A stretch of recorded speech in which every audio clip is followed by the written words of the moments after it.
Salam, semoga tercurah limpahkan pada junjungan kita Nabi besar Muhammad SAW. Alhamdulillah, pada hari ini kita bisa melaksanakan perkuliahan dan bertemu kembali dalam mata kuliah pengembangan media pembelajaran PAI. Tentunya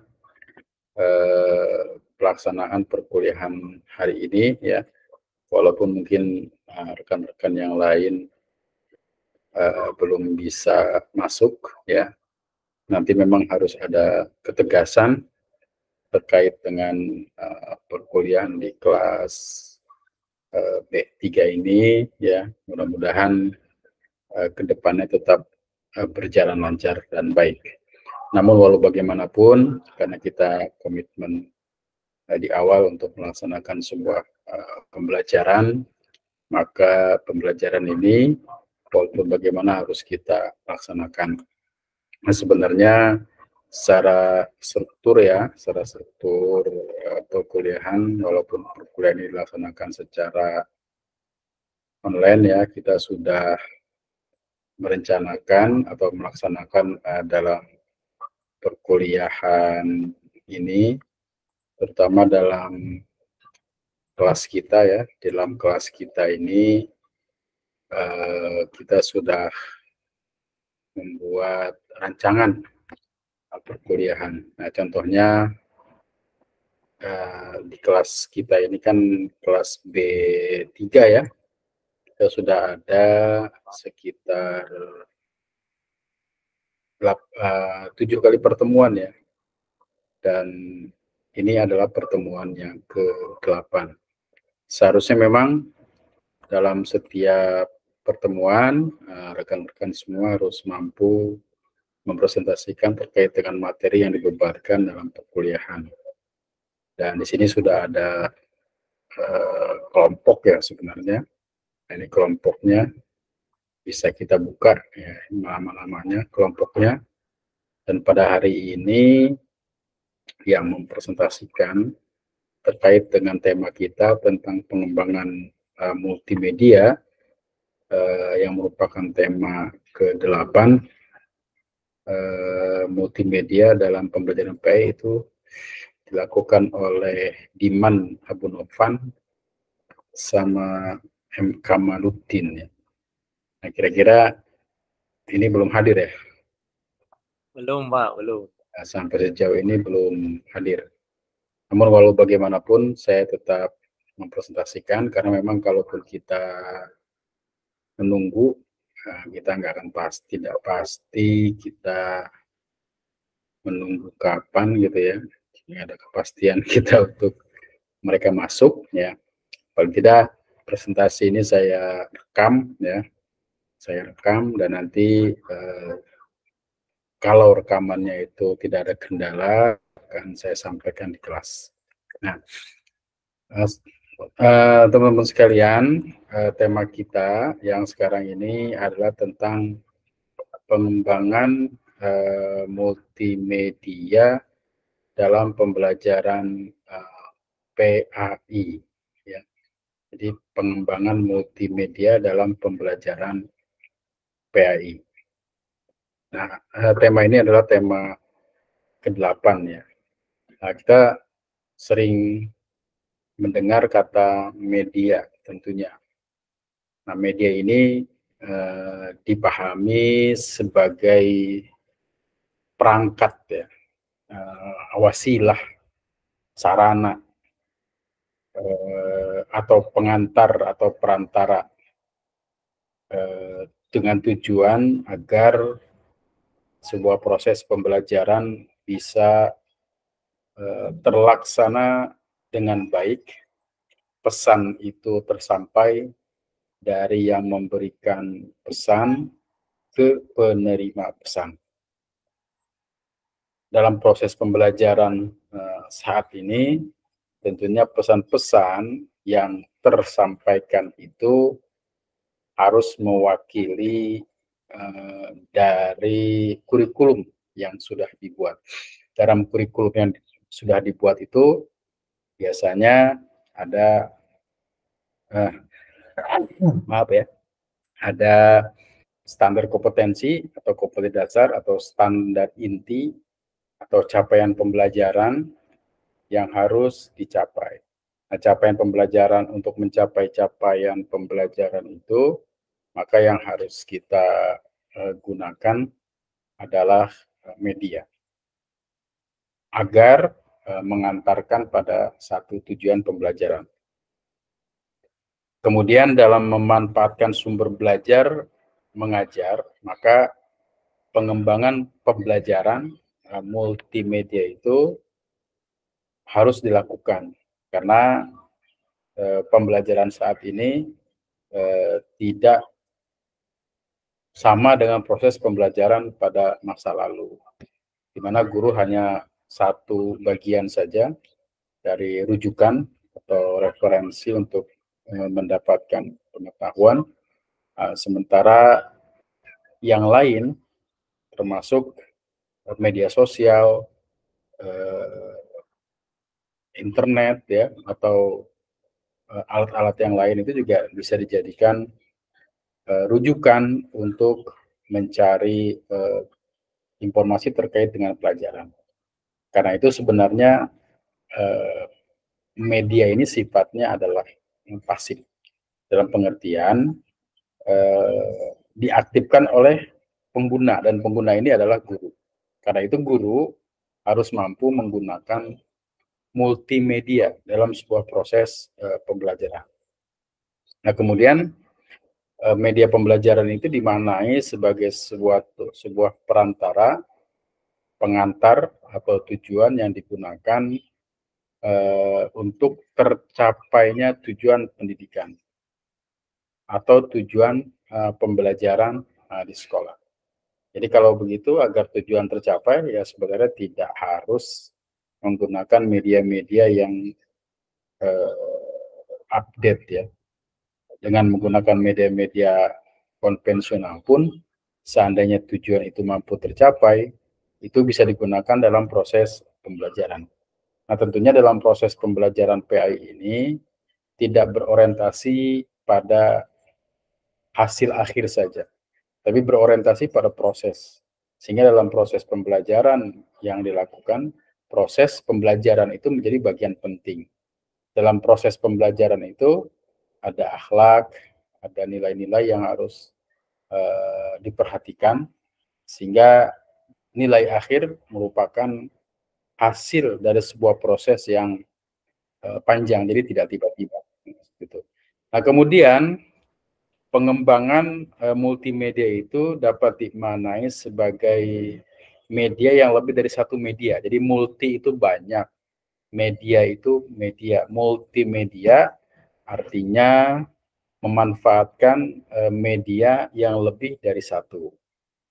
Nah, kemudian multimedia ini merupakan sistem yang mendukung penggunaan teks interaktif ya, audio, gambar diam, video, dan gerak. Itu multimedia. Jadi ada menurut Hofstede, multimedia adalah pemanfaatan komputer untuk membuat dan menggabungkan teks, grafik, audio, gambar bergerak, atau video dan animasi dengan menggabungkan link dan tool yang memungkinkan pemakai melakukan navigasi, berinteraksi, berkreasi, dan berkomunikasi. Nah, multimedia sejati berarti campuran dari berbagai media, mulai dari teknologi tingkat tinggi hingga ke tingkat rendah seperti halnya sebuah buku. Jadi sebuah buku itu teknologi dimaknai sebagai sebuah teknologi rendah, pena berwarna, kemudian percakapan, papan tulis, sarana-sarana lain. Maka pengembangan multimedia PAI di sini artinya adalah di mana seorang guru memanfaatkan beragam media untuk mencapai tujuan pembelajaran PAI. Nah, tujuan pembelajaran itu terdapat di kurikulum. Nah, kemudian dalam hal proses pembelajaran ini artinya seorang guru atau seorang dosen atau seorang pendidik harus memperhatikan dan melihat kurikulum dalam menyampaikan sebuah proses atau pesan-pesan agar pesan itu sampai dengan memperhatikan etika atau adab atau moral yang berlaku ya, atau moral atau adab atau akhlak ya dalam proses pendidikan PAI. Karena itu sebenarnya adab dalam proses pembelajaran PAI itu menjadi satu bagian yang tidak terpisahkan dalam proses pembelajaran, termasuk juga dalam proses pembelajaran online seperti ini. Artinya harus dibangun memang komitmen ya bersama terkait dengan perkuliahan, terkait dengan tugas-tugas, terkait dengan penyelesaian tugas, dan semuanya itu harus harus masuk pada nilai yang nantinya diberikan merupakan sebuah nilai proses. Ya. Nah, kemudian mengapa media itu digunakan? Nah, pertanyaan ini penting ya, karena setiap kali kita menggunakan sesuatu, paling tidak muncul dalam pertanyaan kita tentang apa, mengapa, kenapa, bagaimana, siapa, kapan, dan di mana ya. Jadi kalau satu objek itu kita kalau satu objek itu kita pahami dari pertanyaan-pertanyaan itu, maka akan berkembang menjadi sebuah pengetahuan yang memang baik ya. Masuk ketika kita menulis karya ilmiah, tesis, disertasi, atau jurnal ya, maka di dalam benak kita memahami atau objek itu harus ada memahami tentang apa, mengapa, kenapa, bagaimana, kapan, dan siapa. Dan itu masing-masing dibuat dalam satu paragraf saja, misalkan tentang satu tema, itu bisa melahirkan 7 paragraf ya. Apalagi kalau satu tema itu pertanyaan tentang apa itu bisa dijawab dari 2 atau 3 paragraf. Nah, kemudian pertanyaan yang pertama adalah mengapa media itu harus digunakan atau multi beragam media itu harus digunakan. Yang pertama, asumsi atau pandangan atau fakta atau kenyataan bahwa manusia itu adalah makhluk yang memiliki potensi berkembang. Manusia memiliki pemahaman, memiliki pendengaran, memiliki penglihatan, dan memiliki hati, akal, dan pikiran. Manusia dari hari ke hari, waktu ke waktu senantiasa untuk mengembangkan potensinya yang ada melekat pada dirinya, baik pengetahuannya, penglihatannya, pendengarannya. Namun bagaimanapun penglihatan, pendengaran manusia itu memiliki keterbatasan. Manusia itu dibatasi oleh ruang dan waktu. Nah, karena dibatasi oleh ruang dan waktu, maka tidak bisa kita melakukan suatu pekerjaan dalam waktu yang sama. Nah, tidak bisa. Nah, karena itu maka bagaimana media itu menjembatani, menjadikan sarana untuk mengembangkan sebuah proses belajar menjadi lebih efektif, lebih baik, lebih bermakna, dan pesan dari tujuan kurikulum itu tercapai.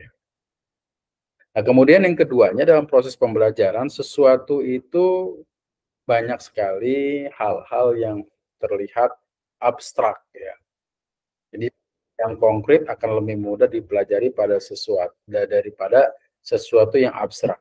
Konkret itu terlihat bisa diraba ya. Nah, abstrak itu tidak bisa dilihat, tidak bisa diraba katakanlah.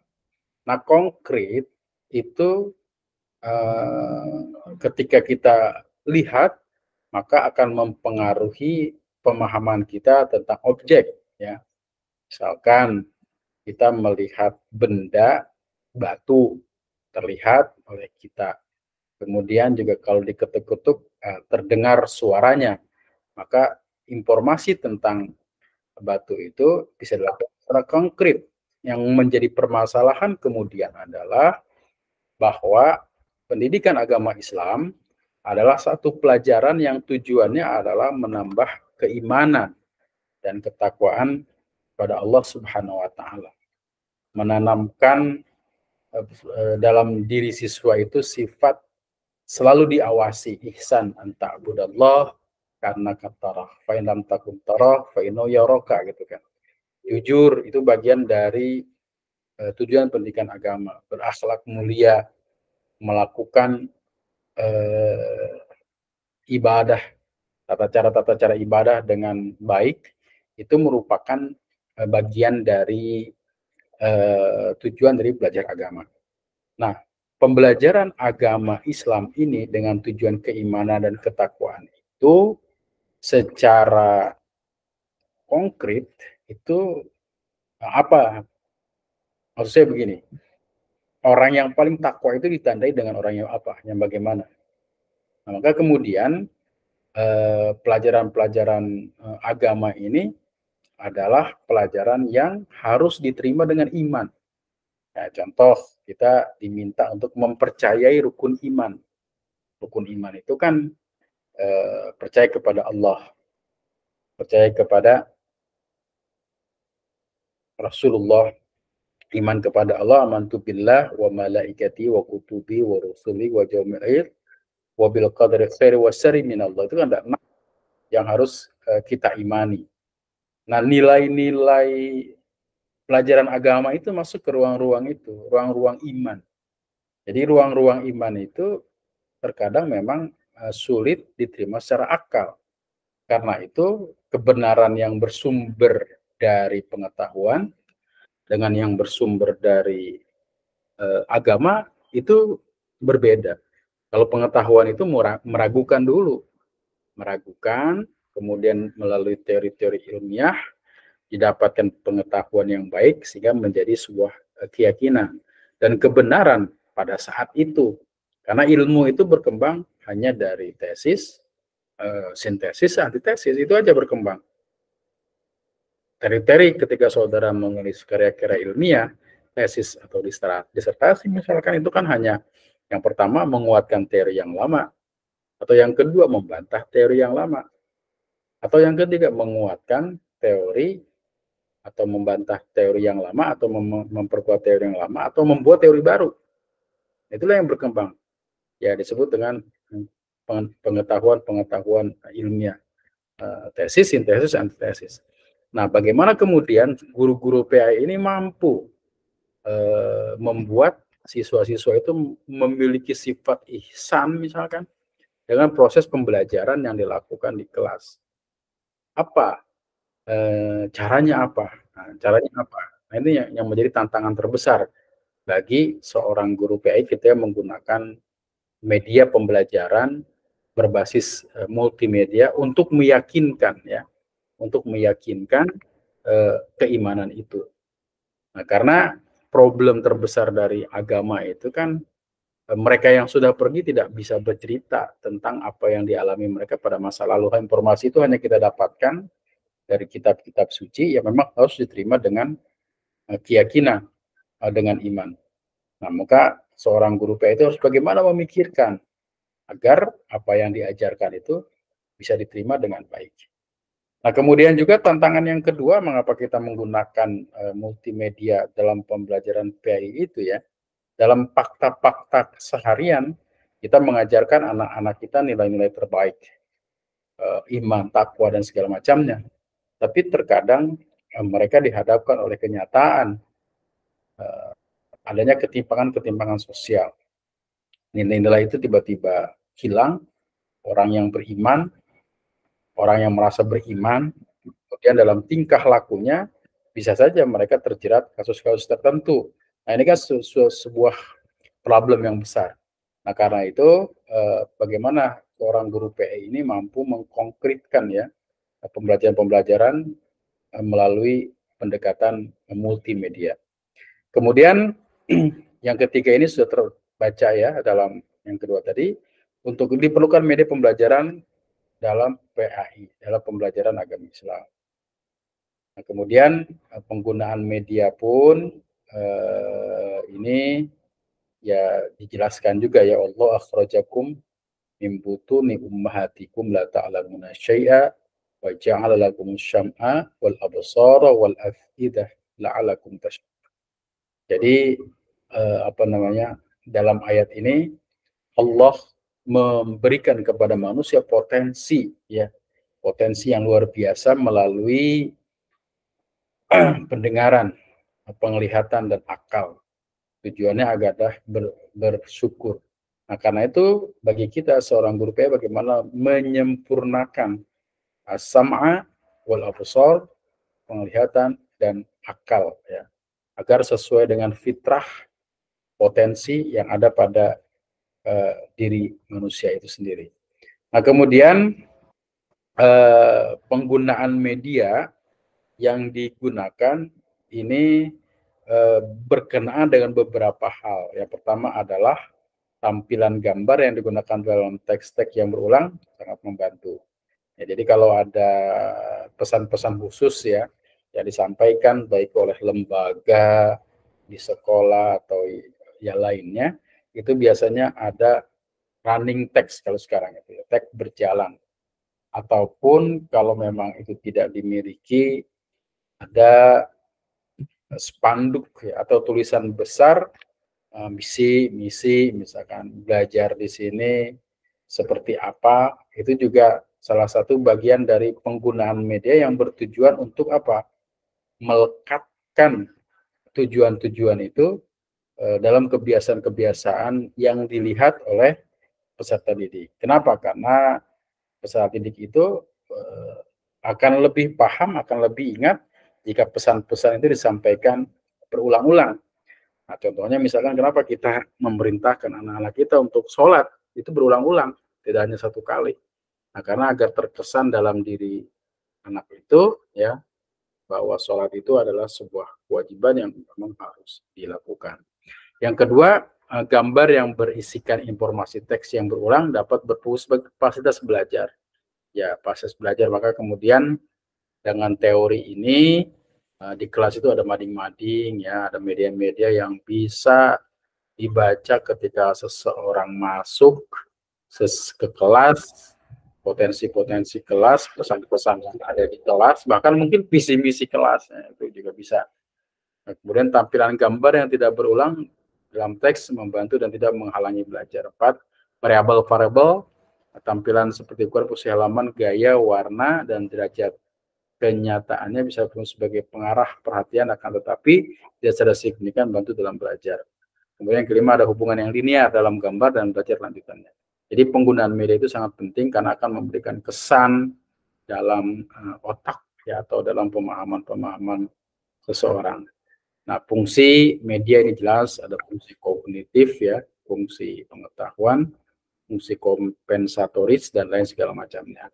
Dan rekan-rekan sekalian ini materi-materi ini saya sertakan ya di dalam kelas yang tentunya nanti bisa dipelajari agar apa namanya materi-materi ini bisa tersampaikan dengan baik.